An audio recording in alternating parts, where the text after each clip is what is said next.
فبأي آلاء ربكما تكذبان Assalamualaikum warahmatullahi wabarakatuh. Al-Kisah. Di sebuah pondok pesantren terdapat seorang santri yang tengah menuntut ilmu pada seorang kiai.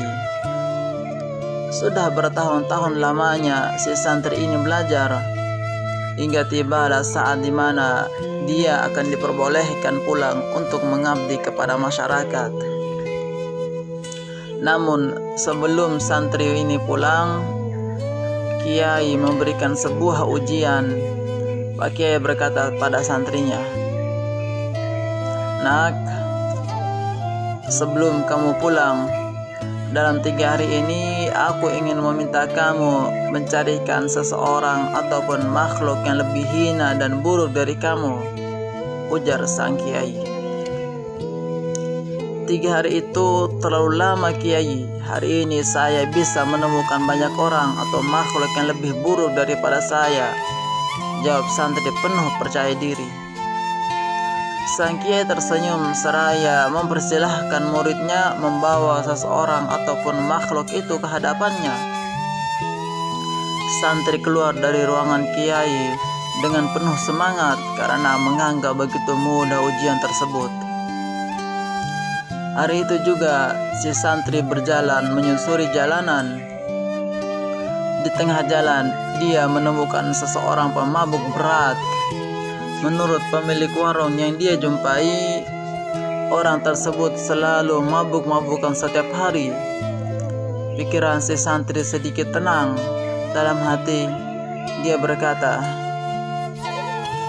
"Pasti dia orang yang lebih buruk dariku. Setiap hari dihabiskan hanya untuk mabuk-mabukan, sementara aku selalu rajin beribadah." Namun dalam perjalanan pulang si santri kembali berpikir, sepertinya si pemabuk itu belum tentu lebih buruk dariku. Sekarang boleh dia mabuk-mabukan, tapi siapa yang tahu di akhir hayatnya Allah justru mendatangkan hidayah hingga dia bisa husnul khotimah. Sedangkan aku yang sekarang rajin beribadah, kalau di akhir hayatku Allah justru menghendaki su'ul khotimah, bagaimana? Berarti pemabuk itu belum tentu lebih jelek dariku, ujarnya bimbang. Santri itu pun kemudian kembali melanjutkan perjalanannya mencari orang atau makhluk yang lebih buruk darinya. Di tengah perjalanan, dia menemukan seekor anjing yang menjijikkan karena selain bulunya kusut dan bau, anjing tersebut juga menderita kudisan. Akhirnya ketemu juga makhluk yang lebih jelek dariku. Anjing ini tidak hanya haram, tapi juga kudisan dan menjijikkan, teriak santri dengan girang. Dengan menggunakan karung beras, si santri kemudian membungkus anjing tersebut untuk dibawa ke pesantren.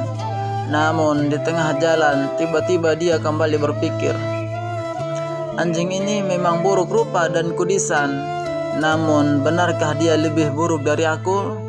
Oh tidak, kalau anjing ini meninggal maka dia tidak akan dimintai pertanggungjawaban atas apa yang dilakukannya di dunia. Sedangkan aku harus mempertanggungjawabkan semua perbuatan selama di dunia, dan bisa jadi aku akan masuk ke neraka. Akhirnya si santri menyadari bahwa dirinya belum tentu lebih baik dari anjing tersebut. Hari semakin sore, si santri masih mencoba kembali mencari orang atau makhluk yang lebih jelek darinya. Namun hingga malam pun tiba, tak jua menemukannya. Lama sekali dia berpikir hingga akhirnya dia memutuskan untuk pulang ke pesantren dan menemui sang kiai. "Bagaimana anakku? Apakah kamu sudah menemukannya?" tanya sang kiai. "Sudah Kiai," jawabnya seraya tertunduk. Ternyata di antara orang atau makhluk yang menurut saya lebih buruk tetapi sayalah yang paling buruk daripada mereka, ujarnya perlahan. Mendengar jawaban sang murid, Kiai tersenyum lega. Alhamdulillah, kamu dinyatakan lulus dari pondok pesantren ini ya anakku, ujar Kiai terharu. Kemudian Kiai berkata, selama kita hidup di dunia, jangan pernah bersikap sombong dan merasa lebih baik atau mulia dari orang ataupun makhluk lain. Kita tidak pernah tahu bagaimana akhir hidup yang akan kita jalani. Bisa jadi sekarang kita baik dan mulia, tetapi akhir hayat justru menjadi makhluk yang seburuk-buruknya. Bisa jadi pula sekarang kita beriman, tetapi di akhir hayat setan berhasil memalingkan wajah kita hingga melupakannya. Rasulullah sallallahu alaihi wasallam bersabda, la yadkhulul jannah man kana fi qalbihi mithqalu dzarratin min kibr.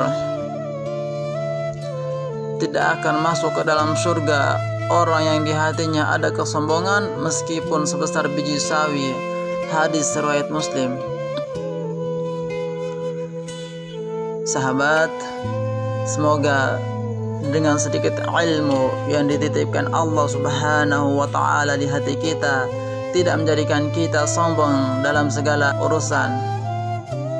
Semoga di sisa umur yang Allah berikan kepada kita dapat mempergunakannya sebaik-baiknya untuk memperbanyak amal soleh dan bukan hanya disibukkan dengan urusan duniawi, dan semoga kita menjadi lebih baik dan lebih bermanfaat. Amin amin ya rabbal alamin.